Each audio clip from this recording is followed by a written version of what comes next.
આવો ખૂબ ઉત્સાહ અને તાળીઓના ગડગડાટ સાથે સ્વાગત કરીએ ગુજરાતના માનનીય મુખ્યમંત્રી શ્રી ભૂપેન્દ્રભાઈ પટેલનું. સાથે ખૂબ ખૂબ સ્વાગત છે.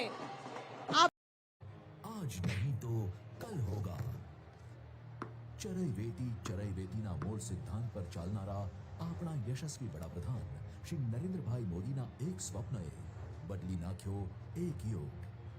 એક વિચારે જન્મ આપ્યો ક્રાંતિને અને એમના વિશ્વાસે સર કર્યા સફળતાના શિખર.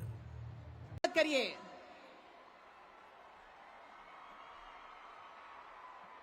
ધન્યવાદ. આપ સૌ ખેલવીરો માટે ખેલ મહાકુંભ 2 જનરલ શ્રી આર.એસ. નીનામા, શ્રી આર.ડી. ભટ્ટ અને શ્રી આઈ.આર. વાલાનું પણ હું હાર્દિક સ્વાગત કરું છું. આજના કાર્યક્રમમાં ઉપસ્થિત પ્રેસ અને મીડિયાના મિત્રો, સ્પોર્ટ્સ એસોસિએશનના સૌ પદાધિકારીશ્રીઓ, કોચેસ અને રાજ્યના અલગ અલગ જિલ્લાઓમાંથી આ કાર્યક્રમમાં ભાગ લેવા માટે પધારેલ સૌ પ્રતિભાગીઓ, ભાઈઓ અને બહેનોનું પણ હું હાર્દિક સ્વાગત કરું છું. આજની આ શામ ખૂબ જ સુખદ અને સુંદર ઇવનિંગ 2010 में गुजरात के मुख्यमंत्री के नाते उस कार्यकाल में खेल महाकुंभ की शुरुआत की थी और आज मैं कह सकता हूं, जिस सपने का बीज मैंने बोया था आज वटवृक्ष बनता दिखाई दे रहा है.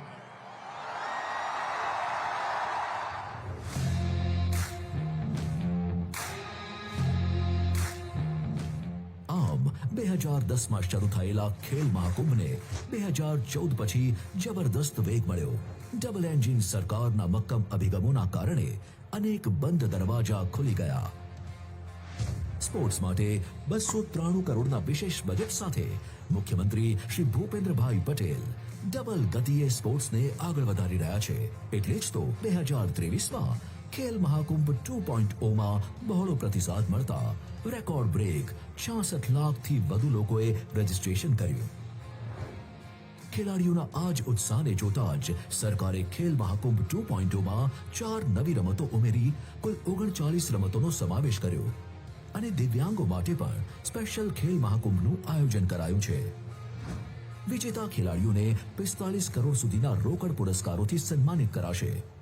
વડાપ્રધાન શ્રી, આપને જણાવતા ગર્વ અને આનંદ થાય છે કે આપ શ્રીએ 10 વર્ષ પહેલા રમત ગમતને ગુજરાતની સંસ્કૃતિનો અભિન્ન હિસ્સો બનાવવાનો જે સંકલ્પ કર્યો હતો તેને અમે આપના નેતૃત્વ અને માર્ગદર્શન હેઠળ સાકાર કર્યો છે. પૌષ્ટિક આહારથી માંડીને વિશ્વ કક્ષાની ટ્રેનિંગ, કોચિંગ, રમતગમતના સંકુલો અને આકર્ષક પારિતોષિક દ્વારા પ્રોત્સાહન આપવામાં આવી રહ્યું છે. આજે ખેલ મહાકુંભથી ગુજરાતના ગામે ગામથી એક સારો ખેલાડી બહાર આવી રમત ગમતમાં દેશ અને દુનિયામાં ગુજરાતનું નામ રોશન કરી રહ્યો છે. મુખ્યમંત્રી શ્રી ભૂપેન્દ્રભાઈ પટેલના કુશળ માર્ગદર્શનમાં અને રમત ગમત મંત્રી શ્રી હર્ષભાઈ સંઘવીના નેતૃત્વમાં 3 મહિનાથી પણ ઓછા સમયગાળામાં 36મી નેશનલ ગેમ્સનું અભૂતપૂર્વ સફળ આયોજન થયું. ભારતમાં પહેલીવાર સ્પોર્ટ્સ સ્ટાર્ટઅપ કોન્ક્લેવનું પણ ગુજરાતમાં જ આયોજન કરાયું. શક્તિ દૂત જેવી વિવિધ યોજનાઓ અને અદ્યતન સ્પોર્ટ્સ પોલિસી થકી ગુજરાતમાં સ્પોર્ટ્સ ઇકોસિસ્ટમ ડેવલપ કરવામાં આવી છે. આજે ગુજરાતમાં સ્પોર્ટ્સ યુનિવર્સિટી છે અને 22 જિલ્લાઓમાં 24 સર્વોત્તમ સ્પોર્ટ્સ કોમ્પ્લેક્સ છે. 33 જિલ્લાઓમાં 40 જિલ્લા કક્ષાની સ્પોર્ટ્સ સ્કૂલ કાર્યરત છે. આમ રાજ્યમાં કુલ 1,27,864 જેટલા રમતવીરોને રમત ગમત ક્ષેત્રે સર્વોત્તમ તાલીમ અપાઈ રહી છે. આ સાથે જ 2036 ઓલિમ્પિક્સ માટે આજે ગુજરાત તૈયાર થઈ રહ્યું છે. રાજ્ય સરકારે આ વખતે ગુજરાતના તમામ યુવાનોના હિતમાં એક મહત્વનો નિર્ણય લીધો છે.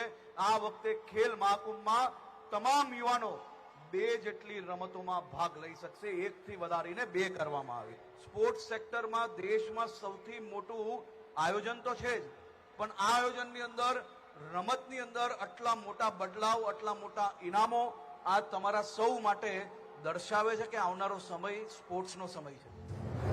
ખેલે તે ખિલેના મંત્રને સાકાર કરતી સ્પોર્ટિંગ કમ્યુનિટી માટે ખેલ મહાકુંભ 2.0 નો શુભારંભ સફળતાના સુવર્ણ શિખરો સુધી લઈ જશે. કારણ કે અહીં ઘડાય છે ભવિષ્યના સ્પોર્ટ્સ સ્ટાર. અહીં પૂરા જોશથી થાય છે મજબૂત રાષ્ટ્ર નિર્માણ.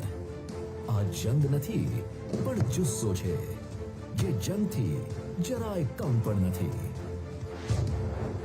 જય જય ગરવી ગુજરાત.